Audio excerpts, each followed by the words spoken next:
Saçın ucu hörmezler, gülü sulu dermezler. Sarı gelin saçın ucu hörmezler, gülü sulu dermezler. Sarı gelin ne olabilir gün görürler nazlı yarımın yüzünü.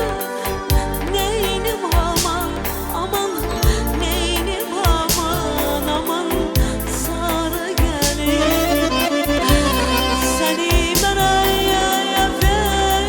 vermezler, aynadan ölsün sarı gelin. Aman neynim aman aman, neynim aman aman, sarı gelin.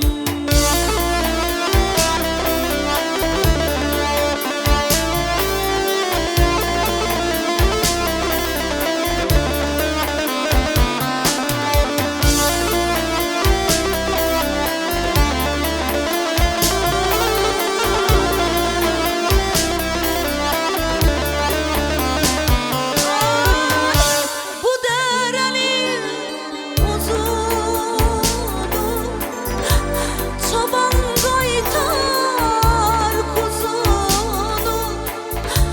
Bu derenin uzunu çoban kaytar kuzunu. Ne olabilir